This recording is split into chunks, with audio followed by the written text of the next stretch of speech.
E-mobility, I think that is very clear. This is not just a change in the technology of the vehicle itself. Clearly, this is also very important, but it entails quite a lot of changes in different parts of our how we structure our infrastructure and a lot more. And it's also about a lot of new opportunities to really make the energy transition happen. And I think we are just on the brink of seeing the opportunities and also the challenges. And to set the scene for these societal changes, it's now my pleasure to welcome Roel Swierenga here on the floor. He is the chairman of Hansa Foundation from the Netherlands and the director of Hansa Development. He's also the one who led the Dutch group coming from the Netherlands here by electric cars that you have seen outside the conference venue. And I also have to add, he was quite instrumental in convincing us that this is a good choice for a conference this year. Thank you for that, because it definitely was a good idea. You have the floor. Thank you, Christiane. Thank you, Mr. Del.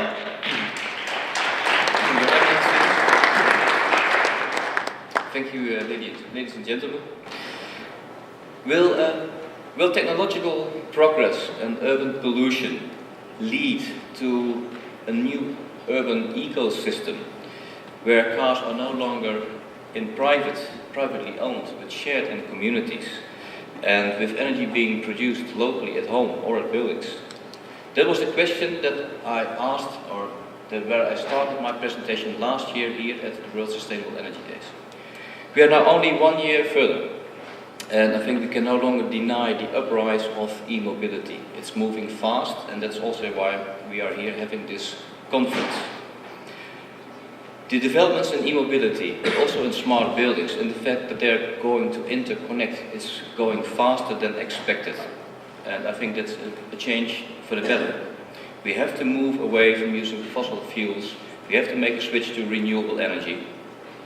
Information can be shared very quickly by internet, so information is available to many of us. And the technology is developing so fast that we have no reason any longer not to make this switch. There's a huge market out there for people that want to drive an environmental friendly car. They don't want to drive diesel any longer, they just want to have a good alternative. And if you have that car, it would be very nice, of course, if you could charge that at home with your own solar panels on your roof. Do it yourself, but become more sustainable. A company that is understanding this very well is Tesla. Started as a car company a couple of years ago, because they're very, very young. Now they're also changing into producing solar panels. They acquired Solar City. They're producing home battery management systems. So they're closing the loop. This is something for the traditional automotive industry. Very hard to imagine how to respond to this, but Tesla is doing it all by themselves. And for 10 years, nobody would have heard from Tesla. So something is changing, and I think the mobile disruption has just begun. It will take place, and it will change our society. My name is Roel Swierenga. I'm chairman of the Hansa Foundation in the Netherlands. We organize networking tours across Europe to showcase sustainable solutions. And we are here today with a delegation of 25 people, from which I'm very proud that they drove with us from the Netherlands, the automotive campus in Helmond, to here to Wales, 1,000 kilometers in just one day. Not because it's easy, but because we can. And I think we must make a switch to sustainable energy, and that's also why we're all here today. A special word of thank you I would like to address to our Austrian partners yesterday that joined us with electric vehicles when we departed from Schiphol Logistic, where we had a great stop before we arrived here at the World Sustainable Energy. So thank you for that. And also a special word of welcome for our regional minister, Tjisse Stelpstra, who joined our delegation just now. He arrived yesterday evening very late. Thank you for joining us. In the Netherlands, we are taking e-mobility very seriously, and I would like to introduce a few examples of our delegates and other interesting developments that are taking place at this moment in the Netherlands, just to showcase that e-mobility is indeed changing our society. A simple example is Amsterdam Schiphol Airport, for several reasons. A couple of years ago, for example, the largest taxi company switched from the standard Mercedes E-Class diesel taxis to 160 Tesla taxis, just because they want to move the people in an environmental friendly way with electric cars to the city center of Amsterdam. 160. You can see them everywhere. But this also sparked other developments at the airport itself.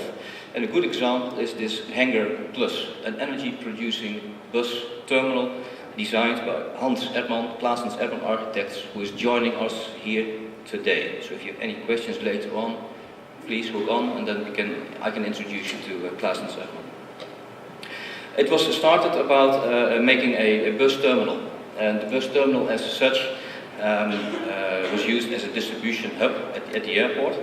But to make something special, they choose to use a World War II hangar, and they have given it a second life, a second youth, if you like. And this building is not just a normal building, but it's producing energy, and it's producing far more energy than it needs itself. The abundance of energy is being used to charge the electric bikes from the people working at Schiphol Airport. There work about 4,000 people in the direct area of this building, and they are charging their electric bikes. And even still, the building produces more energy than it needs, and that is being used for a spectacular light show in the evening. And this light show is an LED lighting technology, of course, and it can be adapted to have the flag of your country, the Netherlands, or for a football game, whatever you want. This is such a huge success that it becomes an attraction to visit this place. And I think it's just a perfect example of what's going on, that e-mobility and smart buildings are getting together. It's not about buildings alone, it's also about transportation. Yesterday, or 2 days ago, we started in the Netherlands at the automotive campus in Helmond, the hotspot for automotive industry in the Netherlands. And one of the companies there is the company VDL. It's the largest automotive and bus manufacturer in the Netherlands. And they've just launched a fleet of 43 electric buses for the province of North Brabant in the south of the Netherlands. This is now the largest electric fleet in operation at the moment, and this is only just starting. In the picture you can see that they have they call it a pantograph. It's a very fast charging system, so they stop with the bus at strategic spots. They can connect by going upwards with this connector, and within a few minutes they have enough energy to continue to the next stop. So a very clever system. You don't need big batteries any longer, but you can do with much smaller batteries and still do what you need to do. This is a very interesting development, because it starts with this, and in the next couple of years, up to 2025, all diesel buses will be replaced by electric ones. But also in the provinces, for example, provinces of Drenthe and Groningen in the northern Netherlands, e-mobility and smart buildings are put high on the agenda. The province house of Drenthe, for example, was renovated 2 years ago, and it used to consume 300,000 cubic meters of natural gas, and after renovation only 20,000, so a reduction of 95%. In addition, electric charging points have been added to the building, so now the building in fact is ready for the next decade or so. But another building that I think the province of Groningen can be very proud of is this one. It's the new head office of the Energy Academy Europe, an energy producing building. It was opened a couple of months ago as the most sustainable educational building in the Netherlands. And this is a building that showcases the latest technology. For example, the solar panels on the roof. What they did is they have a new system developed to have every solar panel aligned differently to the sun. As a result of that, the output is more than 30% higher than what you could have achieved with the same panels if you would have them flat on the building. In detail, it looks like this. It's a very interesting development. It can be applied anywhere, but it gives you up to 30% more, which is quite relevant, I would say. Typical an example of the developments that are taking place in the Energy Campus in Groningen, the Entrance Energy Transition Center, together with the Energy Academy Europe. Another project that might be interesting in a completely different area, but is this football stadium in Amsterdam, the Amsterdam Arena. It is now being charged by 280 Nissan car leaf batteries, reused car batteries, for emergency power for event purposes. No longer fossil fuels are needed for this. 280 car batteries are doing this, and they have a capacity of 4 megawatts. This is very interesting to see that batteries can have a second life and can be used for this kind of purposes. But next to that, it's also important that schools, educational institutions are working on this. And in Assen we have several institutions. We have the Hansa University of Applied Sciences doing research for autonomous driving or car sharing and things like that. But we also have the Drenthe College, also with thousands of students located in Assen, and they have one institute located directly at the famous Dutch TT racetrack, a famous place in the summertime when there are the TT race as such and the superbikes. This area can be used for all kinds of testing, and the Hansa University is doing a lot of work in sensor technology, but also in smart mobility, and they've now started a project of smart mobility innovation lab.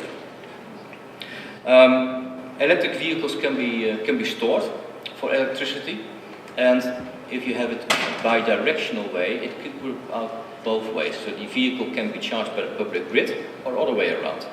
And what is interesting now is a new project that has been started, and a company has been founded for this purpose. It's called Jetlix, an initiative from ELAD, the Dutch consortium of electricity grid operators. And now you can charge your vehicle when the price is the lowest, especially during nighttime, for example, when the demand is low. If you charge your vehicle during daytime at peak times, the energy is more expensive and it's not smart. So they have now developed an app, and the infrastructure is ready so that you can charge your car when the price is the lowest. And because of doing that, you save money. And the money that you save by charging a bit smarter than doing it at the peak times during the day is a financial reward that is given back to you as an EV driver. So you have a direct incentive to charge smarter. It's a very interesting development.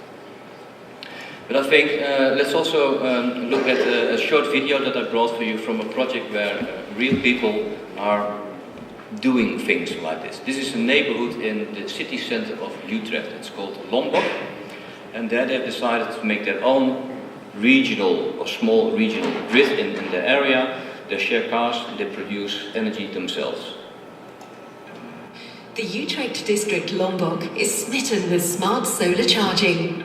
It combines a local energy system with an e-car sharing program. The e-cars provide a storage system for locally generated solar energy.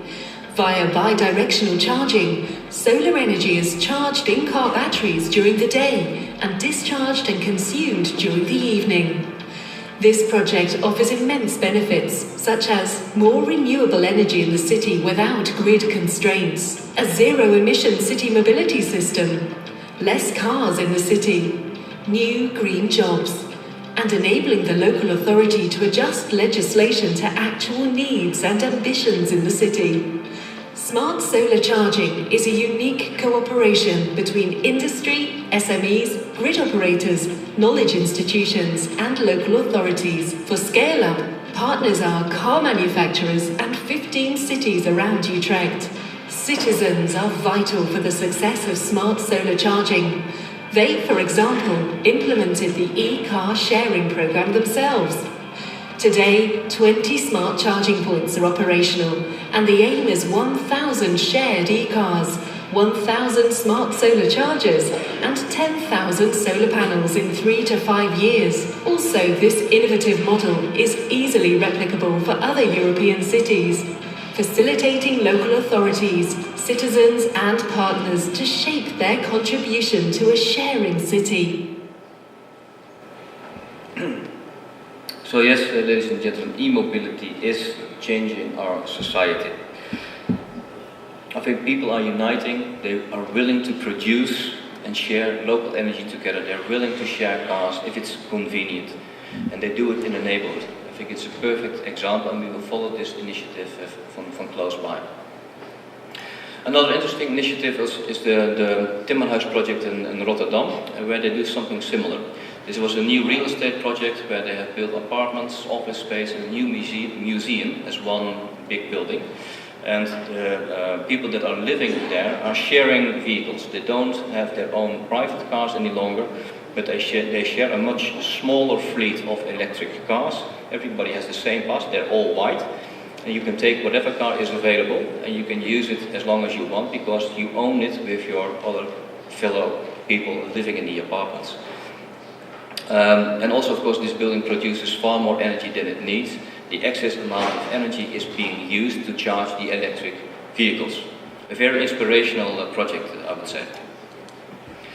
But let me give you one more last example of something like this before I switch to something else. This is an example of an entrepreneur in the northern Netherlands, the owner of a home shopping center, and it's a large complex, and he is convinced that e-mobility is going to stay and become an important success factor. He has installed 15,000 panels, solar panels on the roof, and installed 72 charging stations because he wants to serve his customers. Customers coming from all over the country, and I think the other home shopping centers that look similar but are not prepared for e-mobility, they might lose business soon. But we are here also with a large group of companies, like I told you, and among our group we have also a new initiative that's being launched recently. It's called Partners in International Business, and we are here to try to stimulate the context between the Netherlands and Austria in terms of e-mobility.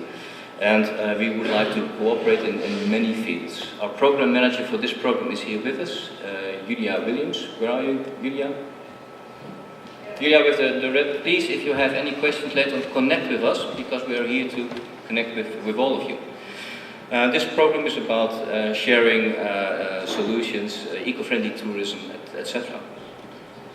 With our Hansa Green Tours, we promote sustainable technology and renewable energy, and we showcase sustainable solutions.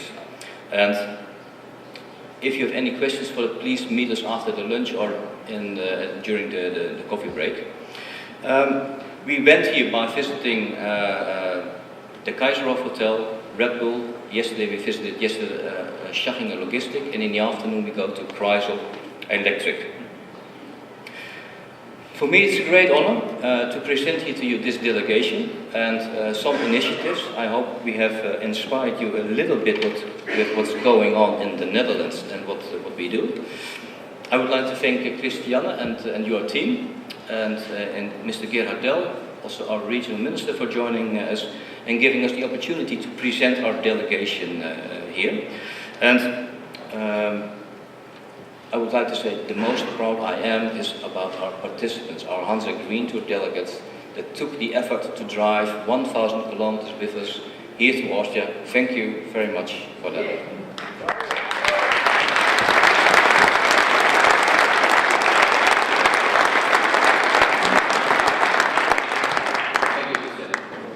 Vielen Dank, Roel, für die doch schwierigen Vorbereitungen einer solchen Tour und dass es wieder gelungen ist, dass ihr heute wieder bei uns zu Gast seid. Und für den eindrucksvollen Einblick in das, was heute schon passiert. Also bei mir löst es vor allem aus, ich will das auch bei uns, und ich glaube, das war das Ziel, dass wir von der heutigen Tagung, dass wir einfach Lust bekommen, weil in unserer Gesellschaft ist es schon immer noch so, dass vieles, was wir tun, auch davon getrieben ist, davon, was wir gerne tun möchten. Und ich habe jetzt sehr viel Lust bekommen, auch Teil dieser Mobile Disruption zu werden. Vielen Dank.